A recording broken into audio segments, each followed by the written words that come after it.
देवेंद्र सिंह बबली ने जो है वो जेजेपी के कार्यक्रमों से दूरी बना ली। जितने भी अभी जेजेपी के बड़े कार्यक्रम हुए हैं, जो बड़ी मीटिंगें हुई हैं, उसमें देवेंद्र बबली कहीं नज़र नहीं आते अब।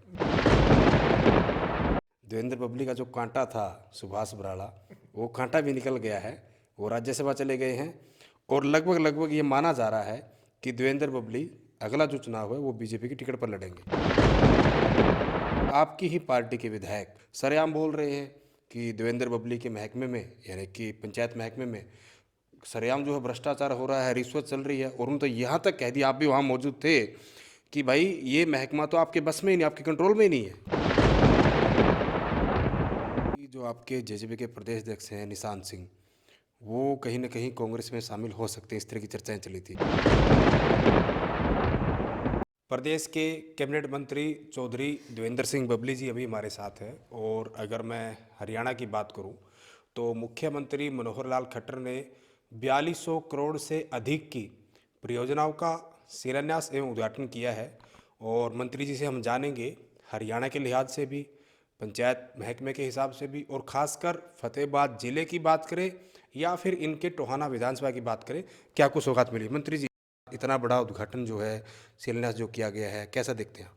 देखिए, आज माननीय मुख्यमंत्री जी ने पंचकुला से सभी जिलों के अंदर, पूरे हरियाणा प्रदेश के अंदर लगभग 4200 करोड़ की जो परियोजनाएं थी उनके उद्घाटन और शिलान्यास करने का कार्य किया है। और जिलावार सभी हमारे जो मंत्री साथी थे, विधायक साथी थे, हमारे सांसद महोदय थे, उनके माध्यम से जिलावार वर्चुअली मुख्यमंत्री जी ने इसका उद्घाटन किया। और मैं फतेहाबाद के वासियों की तरफ से, टोहाना का वासियों की तरफ से भी धन्यवाद करना चाहूँगा माननीय मुख्यमंत्री जी का, कि करीबन 170 करोड़ के लगभग जो परियोजनाएं थी, उसमें से हमारी फतेहाबाद में जेल बनने जा रही है, करीबन 100 करोड़ के लगभग तो वही है।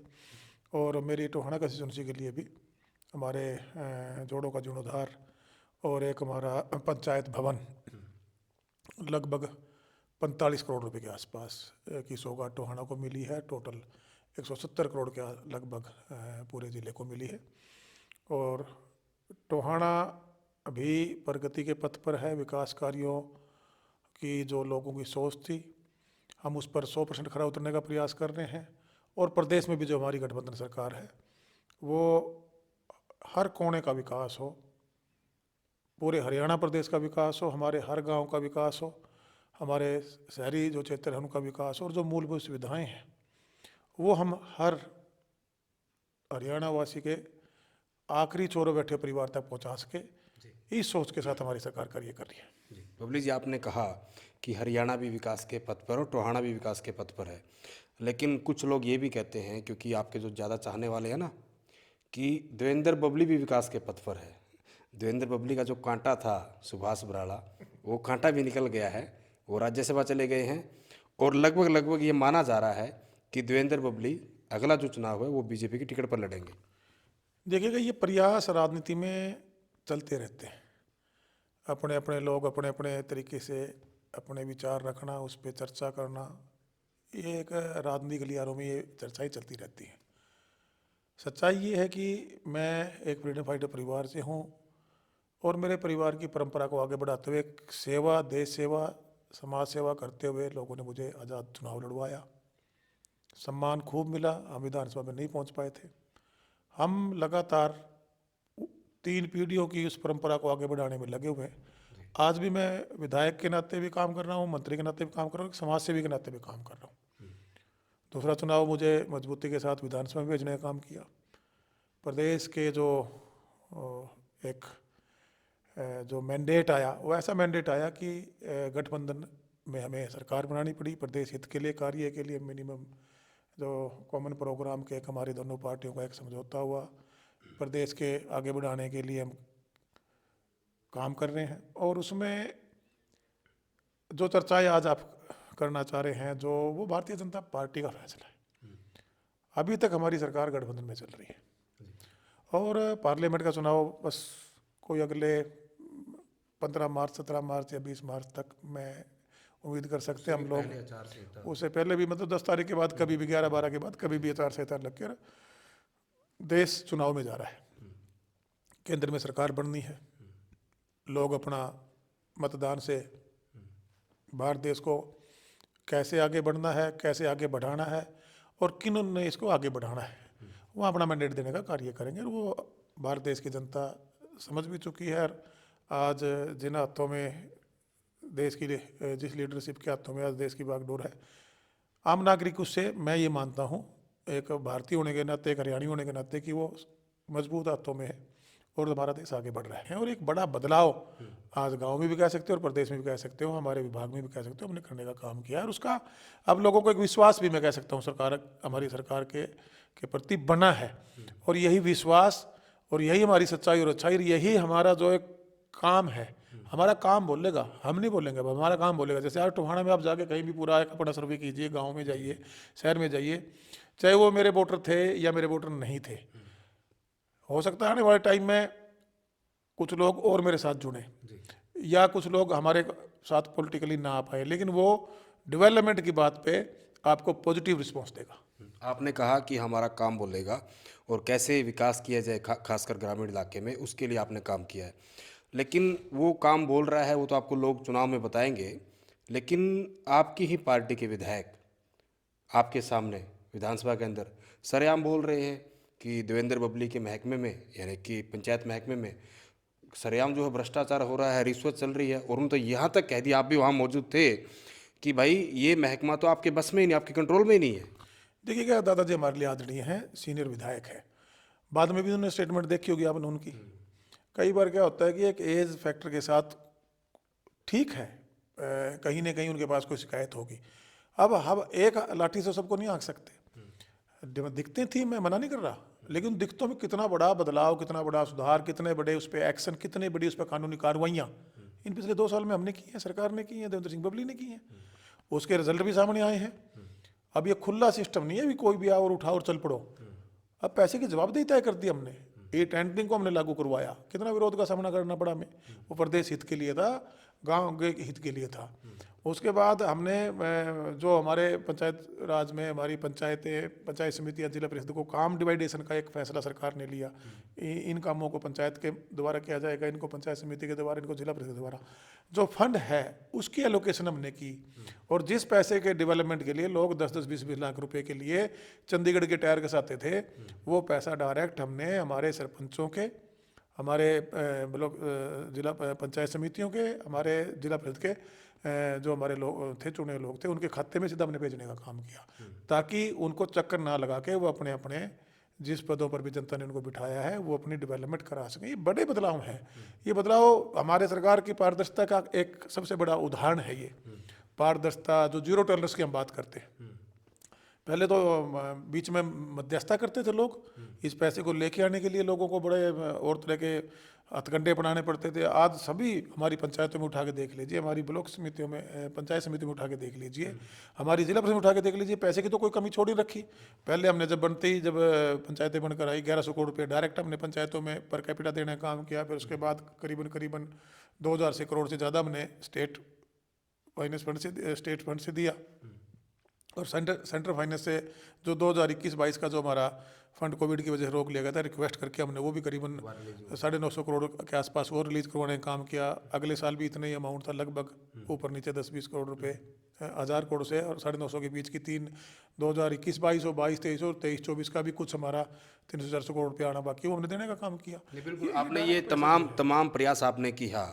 क्योंकि मैं राम कुमार गौतम का एक और सवाल आपसे लेना चाहूँगा इसी कड़ी में, कि कहीं ना कहीं हैरानी तो तब मानी गई, अगर बाकी करेक्ट आप करेंगे, कि अगर Devendra Singh Babli as a panchayat minister, अगर देखा जाए रिकॉर्ड देवेंद्र सिंह बबली का, टोहाना के बाद अगर सबसे ज़्यादा समय कहीं दिया है तो वो नारनौल विधानसभा में दिया है। वहाँ आप बहुत बार गए, विकास कार्य किए, बहुत सारा पैसा वहाँ दिया, वो भी राम कुमार गौतम के वहाँ। लेकिन वही विधायक आपकी ही पार्टी के खड़े होकर आपके सामने बात बोल रहे हैं। नहीं, देखिएगा, वो कई बार आदमी जब फलों में होते हैं ना, कुछ बातें निकल जाती हैं। कि आप जब नारनौल में थे आपकी तारीफ भी की थी। मेरी उसके बाद भी तारीफ की है, उस दिन भी मेरी तारीफ की थी। वो डायरेक्ट मेरे पे एलिगेशन नहीं था, कहीं ना कहीं किसी अधिकारी से, कर्मचारी के व्यवहार से वो दुखी रहे होंगे, जो इस टाइप की भाषा उनको वहाँ। उनकी खिंचातान तो आपके डिप्टी सीएम जिसमें चल रही थी। देखिएगा, वो चलता रहता है।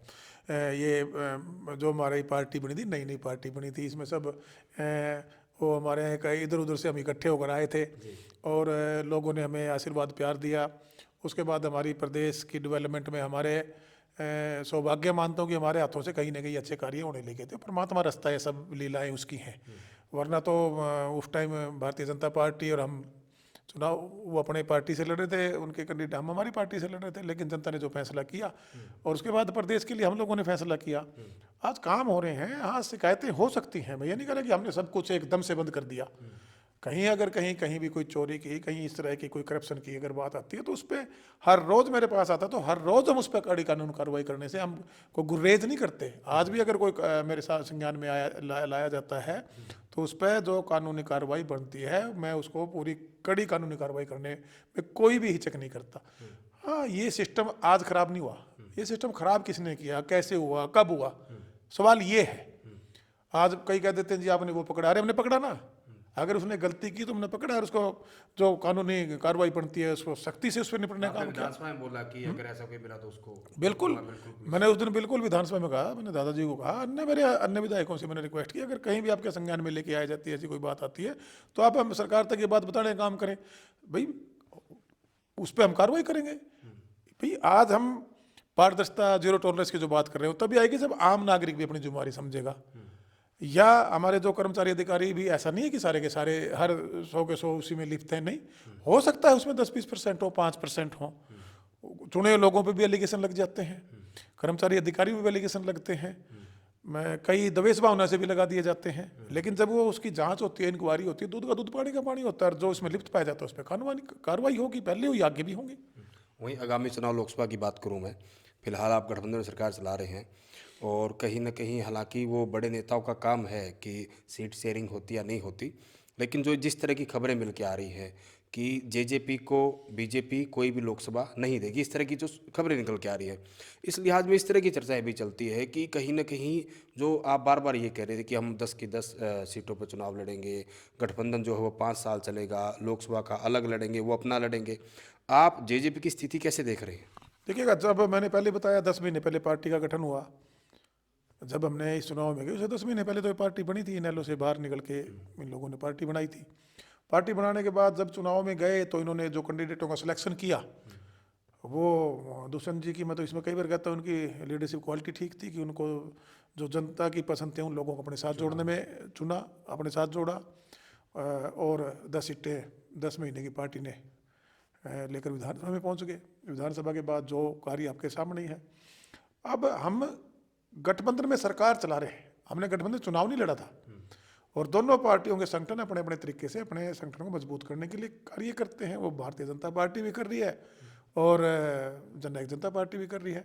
अब ये फैसला हमारे भारतीय जनता पार्टी के सीनियर लीडरशिप ने या हमारी जननायक जनता पार्टी के हमारे नेताओं ने लेना है कि आने वाले समय में ये चुनाव गठबंधन में होगा या अपने अपने लेवल पर लड़ेंगे। दोनों पार्टियों ने 10 की 10 सीटों पर अपने अपने तरीके की तैयारियां की हैं।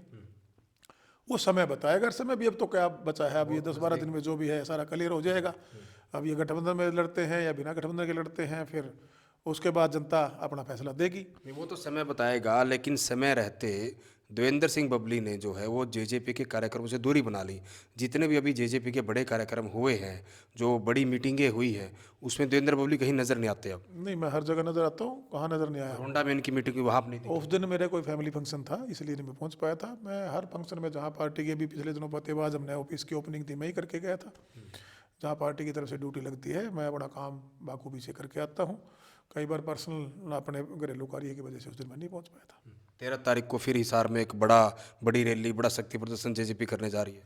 बिल्कुल बिल्कुल, जहाँ पार्टी की जो जिम्मेवारी लगती है लगाती है पार्टी, वहाँ हम पहुँचते हैं। पार्टी कई बार ये हमारा पार्लियामेंट वाइज प्रोग्राम आज का थोड़ी है, हिसार में जो कर रही है वो शक्ति प्रदर्शन, ये तो चले आ रहे हैं पिछले, आप देखोगे 5-7 साल से हर पार्लियामेंट में कोई ना कोई। पिछले दिनों सरसा भी था, उससे पहले भिवानी भी था, उससे पहले आपने कुरुक्षेत्र में भी देखा होगा, अब ये 13 तारीख का हिसार में रखा हुआ है। तो पार्लियामेंट वाइज पार्टी का प्रोग्राम है, वो वहाँ अपने हिसाब से एक अपनी जनसभाएँ कर रही है। तो लोकसभा में कांग्रेस की स्थिति को आप कैसे देखते हैं? क्योंकि हम, मैं बड़े नेताओं की बात करूं, कुमारी शैलजा की बात करूं, कैप्टन यादव की बात करूं, वो कहीं ना कहीं लोकसभा चुनाव लड़ने से ही मना कर चुके हैं। यहाँ तक कि कुमारी शैलजा कह रही कि मेरी इच्छा है कि मैं विधानसभा का चुनाव लड़ूं। देखिए, उनकी पार्टी की ये अपनी कमजोरी को खुद ही बता रहे हैं, उन पर कैंडिडेट ही नहीं है। आप देखेंगे आज कांग्रेस पे, आप हिसार का देख लीजिए, एक बार सर्वे करा के, आप तो रोज कहीं ना कहीं किसी न किसी एरिया का सर्वे करते हैं, तो इनके पास कैंडिडेट कहाँ है? आप सरसा में बता दीजिए, आप भिवानी में बता दीजिए। इस तरह इन पर ना कैंडिडेट, और जो कैंडिडेट हैं घबराए हुए हैं, क्योंकि आज नरेंद्र मोदी जी के नेतृत्व में चाहे हम जननायक जनता पार्टी में हैं और गठबंधन में सरकार चला रहे हैं, उनके नेतृत्व में लोगों का विश्वास बढ़ा है। और उनके सामने आज कांग्रेस कहीं भी जो कांग्रेस की लीडरशिप है टिक नहीं पा रही है। और यही कारण है जो इनके पार्टी के बड़े नेता हैं वो कहीं ना कहीं अपने मैदान छोड़ के भागने, जैसे उनके बयान हम तो मीडिया में सुनते हैं, तो वो मैदान ही छोड़ना है भाई। राजनीति में तो लड़ना पड़ता है, हार जीत तो जनता कराएगी, लड़ना तो पड़ेगा आपको, जाके विधानसभा लड़ना है या पार्लियामेंट से। पार्लियामेंट आप बड़े लीडर्स हैं तो आपको तो मैदान में आना चाहिए मेरे हिसाब से। अगर नहीं आ पा रहे हैं तो कहीं ना कहीं ये आपकी कमजोरी आप खुद ही बता रहे हैं।